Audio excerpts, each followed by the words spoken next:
Very good morning students. मैं संजय शर्मा आप लोगों के लिए एक बार फिर अपनी यूट्यूब चैनल से कुछ वीडियोस लेकर आया हूँ, एजुकेशनल वीडियोस। बच्चों, आप मेरा ये प्रयास है आप लोगों के लिए कि इस पेंडेमिक कोरोना वायरस के टाइम पे आप लोगों के लिए टाइम टू टाइम मैं कुछ वीडियोस प्रोवाइड कराता रहूँ। मैं कुछ वीडियोस पहले भी प्रोवाइड करा रहा हूँ, तो ध्यान से मेरे वीडियोस को देखिए और आपके कोई भी डाउट्स हो तो क्लियर कीजिए। हाँ, तो बच्चों यदि लास्ट सेक्शन में मैं आप लोगों से बात करूंगा तो लास्ट सेक्शन में हम लोग इमेज फॉर्मेशन कंप्लीट कर चुके थे। किसके थ्रू? हम लोगों ने कंप्लीट किया था कॉन्वेक्स मिरर के थ्रू, ठीक है ना, सॉरी कॉनकेव मिरर के थ्रू। आज जो नया सेक्शन स्टार्ट है उसके अंदर हम कॉनकेव मिरर के वो कॉन्वेक्स मिरर के थ्रू क्या कर रहे हैं, इमेज का फॉर्मेशन कर रहे हैं। वहां हमने देखा था टोटल 6 केसेस के बारे में, यहाँ ओनली 2 केसेस हम लोग को डिस्कस करने हैं, ठीक है। फर्स्ट केस में क्या होगा, जब आपका ऑब्जेक्ट इनफाइनाइट डिस्टेंस पे होगा। सेकंड होगा जब आपका फिक्स डिस्टेंस पे होगा, मतलब पहले कंडीशन में आप अनफिक्स डिस्टेंस पे फाइंड आउट करोगे और सेकंड कंडीशन में फिक्स डिस्टेंस पे फाइंड आउट करोगे, ठीक है। तो ये पहला वाला जो केस है इसका मैं आपके साथ लेके चल रहा हूँ। सबसे पहले ये आपका एक कॉन्वेक्स मिरर है। देखो सबसे पहले बात बताऊं ना, तो वो जो मिरर था आपका कॉनकेव, वो कन्वर्जिंग मिरर था, मतलब जो पैरेलल लाइट आती थी वो उनको फोकस पे कंसंट्रेट कराता था।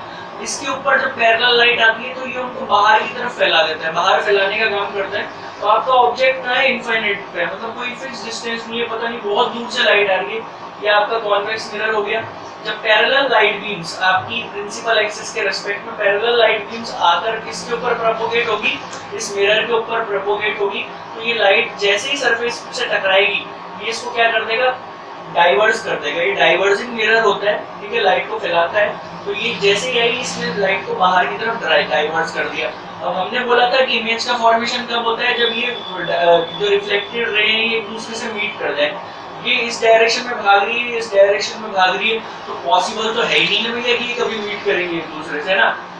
तो क्योंकि एक दूसरे से मीट नहीं करने वाली है, तो हम क्या करेंगे, लास्ट केस जो किया था कॉनकेव मिरर का, उसी की तरह यहाँ पर भी क्या करेंगे, इनको इमेजिनरी लाइंस के थ्रू पीछे की तरफ ड्रॉ कर लेंगे। मतलब रियल में कोई इमेज नहीं बनने वाला है, क्योंकि सामने कोई नहीं है, इनका आपस में लाइन एक दूसरे से टकरानी नहीं है, तो रियल में इमेज नहीं बनने वाला है। आप इनको पीछे की तरफ मिलाओगे, इमेजिनरी लाइन से जब आप मिलाओगे तो पीछे की तरफ ना, मतलब मिरर के बिहाइंड कंडीशन में ये फोकस पॉइंट में बिल्कुल भी आपको अज्यूम होंगे। आप सिर्फ ये अज्यूम कर रहे हो पेन पेपर पे। मैंने बोला था मिरर के पीछे वाले केस जो होते हैं वो सब आपके प्रैक्टिकल केसेस होते हैं, इमेजिनरी केसेस होते हैं।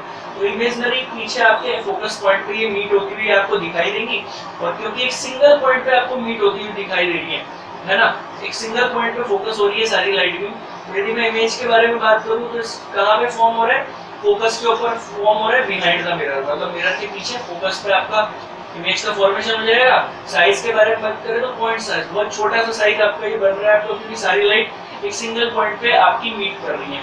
और थर्ड, यदि हम नेचर के बारे में बात करें तो आपको पता है कि यदि मिरर के पीछे कोई इमेज का फॉर्मेशन होता है तो रियल इमेज नहीं होता है, वर्चुअल इमेज होता है, मतलब इमेजिनरी इमेज होता है।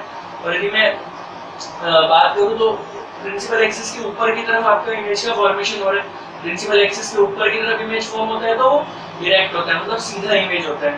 तो बड़ा सिंपल केस था, जब आपका ऑब्जेक्ट इनफाइनाइट पे होगा कॉन्वेक्स मिरर की कंडीशन में, तो आपकी लाइट डाइवर्ज हो जाएगी, रियल में इमेज बनेगा नहीं बनेगा, तो पीछे की तरफ दोनों लाइट बीम को मिलाने पर पॉइंट साइज का इमेज का फॉर्मेशन होगा आपका।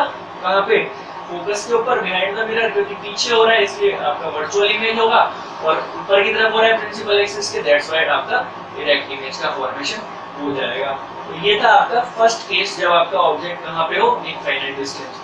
लास्ट हमने क्या देख लिया, हमने देख लिया formation of image by convex mirror. Convex mirror में हमने कौन सा केस देखा था, हम लोगों ने देखा था कि जब आपका ऑब्जेक्ट कहाँ पे होता है, इनफाइनाइट डिस्टेंस पे होता है। मैंने बोला था आपसे दो ही कंडीशन यहाँ पे बनने वाली है, फर्स्ट वाले में आपका इनफाइनाइट डिस्टेंस पे हो जाएगा, सेकंड वाले में इनफाइनाइट डिस्टेंस पे नहीं होगा। मतलब नहीं होने का मतलब जब आपका ऑब्जेक्ट कहाँ पे होगा, बिटवीन इनफाइनाइट एंड पोल। पहली कंडीशन में अनफिक्स आपका डिस्टेंस था, इनफाइनाइट डिस्टेंस पे था। यहाँ पे आपका इनफाइनाइट और पोल के बीच में कहीं भी हो सकता है, यहाँ भी हो सकता है, यहाँ भी हो सकता है, यहाँ भी कहीं पे भी आपका होगा, है ना, कोई प्रॉब्लम नहीं है, कहीं पे भी हो सकता है। तो उस कंडीशन में क्या है, मैं आपसे लेट कर रहा हूँ कि ये कोई फिक्स डिस्टेंस है जहाँ पे आपका ऑलरेडी क्या प्रेजेंट है, आपका ऑब्जेक्ट प्रेजेंट है ए बी।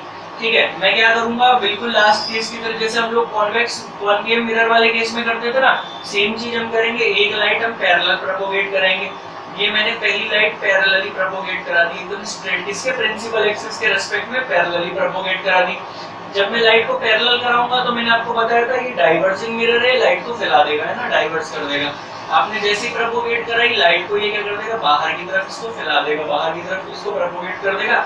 जब आप इसको क्या करोगे, आप इसको यदि डॉटेड करके पीछे की तरफ मिलाओगे तो ये लाइन आपकी पीछे फोकस पॉइंट पर मीट होती हुई दिखाई देगी। तो इस लाइन को मैंने पीछे की तरफ जब मिलाया तो ये फोकस पॉइंट के ऊपर मीट हो गई, ठीक है ना। इसके बाद हम लोग क्या करेंगे, सेकंड केस, अब की बार दोनों लाइटें इनफाइनाइटली दे दी है, हम लोग को कॉनकेव मिरर की तरह काम करना है। जैसे हम अज्यूम करते थे कि हम लाइट को कहाँ प्रोपोगेट करा रहे हैं, सेंटर ऑफ कर्वेचर पे करा रहे हैं। सिमिलरली यहाँ ऑब्जेक्ट से लाइट ना हमको ये रखे कौन जो आपका सेंटर ऑफ कर्वेचर है उसके रेस्पेक्ट में डालनी है, मतलब हमको ऐसे लाइट प्रोपोगेट करनी है कि यदि ये लाइट आगे जाके मिले तो कहाँ पे मिले, कॉन्वेक्स जो आपका सेंटर ऑफ कर्वेचर है उसके ऊपर जाके मिले। तो उस तरीके से हम लाइट को प्रोपोगेट कराएंगे। तो आपको पता है, मैंने आपको बताया भी था कि कोई भी जो आपका मिरर होता है ना, सेंटर ऑफ कर्वेचर पे से यदि उस पे लाइट पास होती है तो वो रिफ्लेक्शन फिनोमेना फॉलो नहीं करता और वापस उसी लाइन में क्या हो जाता है, रिफ्लेक्ट बैक कर जाता है। मतलब कि आपकी लाइट यदि क्या करेगी, आपकी लाइट यदि सेंटर ऑफ कर्वेचर के रेस्पेक्ट में आप लाइट को प्रोपोगेट कराओगे ऑब्जेक्ट से, तो ये लाइट मिरर से टकराने के बाद में कोई और अपनी डायरेक्शन में चेंजेस नहीं करेगी, है ना, मतलब तो ये उसी लाइन में वापस रिफ्लेक्ट बैक कर जाएगी। ये सेम आपने ऐसे लाइट को डाला था तो सेम ऐसे ही आपकी लाइट रिफ्लेक्ट बैक कर जाएगी। अब आप खुद देखो, एक लाइट आपका इधर भाग रहा है, एक लाइट इधर भाग रहा है, तो क्या ये कभी मीट करेंगे? ओरिजिनली ये कभी मीट करेंगे नहीं। इसीलिए यदि मैं आपको बताऊं तो कॉन्वेक्स जो मिरर होता है ना, इसमें आपका रियल में कोई इमेज फॉर्मेशन नहीं होता, ना तो फर्स्ट केस में होता है और ना ही इस केस के अंदर होता है। रियल में कोई इमेज नहीं बनेगा, आपका इमेजिनरी इमेज ही आपको बनाना पड़ेगा मजबूरी में, ना। तो आप इन दोनों लाइट बीम को पीछे की तरफ मीट कराते हो। ये वाला लाइट जो था पैरेलल वाला, वो तो आपको पता चल गया फोकस पॉइंट पे मीट हो गया। और जो सेकंड वाला लाइट बीम है ना, इसको जब आप डॉटेड मीट कराओगे तो ये आगे कहाँ मीट करेगा, मैंने बोला था सेंटर ऑफ कर्वेचर के ऊपर।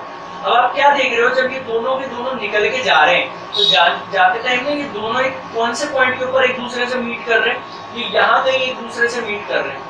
मैंने बोला था जहाँ पे आपकी दोनों जो रिफ्लेक्टेड रे मीट करती हैं वहाँ पे आपका इमेज फॉर्मेशन हो जाता है।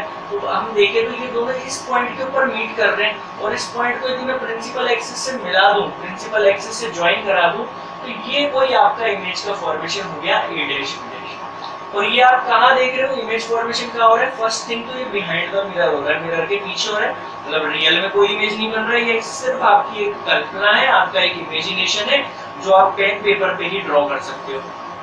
तो कहाँ पे बन रहा है? आपका जो पोल है और आपका जो फोकस पॉइंट है, उन दोनों के बिटवीन, उन दोनों के बीच में कहीं आपका इमेज फॉर्मेशन हो रहा है। तो मैंने यही लिखा है कि इमेज आपका फॉर्म हो रहा है between focus and pole behind the mirror. Mirror के पीछे की तरफ पोल और फोकस के बीच में इमेज का फॉर्मेशन आपका हो जाएगा। पहली चीज, साइज के बारे में बात करें तो भैया ये तो रहा आपका ऑब्जेक्ट का साइज, ये रहा इमेज का साइज। उसको देख के पता चल गया होगा ऑब्जेक्ट का साइज बड़ा है, इमेज का साइज छोटा है, तो इसलिए साइज क्या होगा, स्मॉल इन साइज आपका हो जाएगा। थर्ड चीज यदि मैं बात करूं तो वो होता है आपका नेचर। नेचर में लास्ट केस से कोई चेंजेस आने वाला है नहीं। क्यों नहीं आने वाला? क्योंकि नेचर आपका वर्चुअली होगा, मतलब इमेजिनरी इमेज ही बनेगा। क्यों बनेगा? क्योंकि मिरर के पीछे की तरफ बन रहा है, बिहाइंड द मिरर बन रहा है, बिहाइंड द मिरर कोई रियल इमेज बनता ही नहीं है, इसलिए नेचर आपका वर्चुअल तो होना ही होना है, मतलब इमेजिनरी इमेज तो बनना ही बनना है। डायरेक्ट आपका होगा इसीलिए क्योंकि ऑब्जेक्ट भी प्रिंसिपल एक्सिस के ऊपर है, इमेज भी प्रिंसिपल एक्सिस के ऊपर है, दोनों ऑब्जेक्ट है तो इमेज भी सीधा ही बन रहा है आपका। ऑब्जेक्ट के रेस्पेक्ट में उल्टा तो नहीं बन रहा ना भाई, नीचे बनता तो मैं क्या बोलता कि आपका इमेज उल्टा है, लेकिन इमेज भी सीधा बन रहा है, मतलब कि आपका इमेज कैसा है, डायरेक्ट है। तो बड़ा सिंपल सा केस था कि जब आपका ऑब्जेक्ट इनफाइनाइट और पोल के बीच में कहीं पे भी रखा हो तो उस कंडीशन में क्या होता है, आपका इमेज का फॉर्मेशन फोकस और पोल के बीच में होता है। साथ ही साथ कहाँ पे होता है? मिरर के बिहाइंड होता है, मिरर के पीछे की तरफ होता है। इसके अलावा साइज हम देख रहे हैं कि साइज जो होता है वो छोटा होता है, स्मॉल होता है एज कम्पेयर टू ऑब्जेक्ट। और नेक्स्ट जो बताएं नेचर, क्योंकि ये इमेज का फॉर्मेशन मिरर के पीछे हो रहा है, दैट्स व्हाई इट इज आपका वर्चुअल इमेज। और यदि हम बात करें तो सीधा आपका इमेज बन रहा है, इसलिए आपका डायरेक्ट इमेज। तो इसके साथ आपकी यदि मैं बात करूं, आई होप समझ में भी आ गया हो, और इसके साथ यदि मैं बात करूं तो आपका जो इमेज फॉर्मेशन था किसके थ्रू, मिरर्स के थ्रू, इंक्लूडिंग आपका concave mirror and convex mirror, ये आपका फाइनली कंप्लीट हो जाता है। ठीक है, तो ये आपका कंप्लीट हो गया। आई होप आपको आज का जो वीडियो सेशन था वो पसंद आया होगा। ध्यान से मेरे सारे वीडियोस को देखिए बच्चों, और कोई भी डाउट्स हो तो आप अपने डाउट्स के लिए मुझे मेरे व्हाट्सएप नंबर पे कांटेक्ट कर सकते हैं, आप मेरे ईमेल आईडी पे भी कांटेक्ट कर सकते हैं, दोनों ही आपको स्क्रीन पे शो हो रहे होंगे। इसके अलावा मैंने आप लोगों को बताया था कि मैं एक नई स्कीम लेकर आया हूँ, मेरी कुछ लाइव क्लासेस इस समय गूगल मीट पे रनिंग में चल रही हैं। तो यदि आप लोग उन लाइव सेशंस को ज्वाइन करना चाहते हो, आप यदि उसके लिए इंटरेस्टेड है तो आप मुझसे कांटेक्ट कर सकते हैं। ठीक है, और कोशिश कीजिए कि ज्यादा से ज्यादा अच्छी एजुकेशन गेन कीजिए, क्योंकि पेंडेमिक टाइम है तो हम कोशिश करें कि अच्छा एजुकेशन हम गेन करें, बिकॉज रेगुलर क्लासेस नहीं चल रही हैं। तो वीडियो क्लासेस को सीरियसली लें और अच्छे से अपनी एजुकेशन को आगे बढ़ाएं। All the best, thank you so much.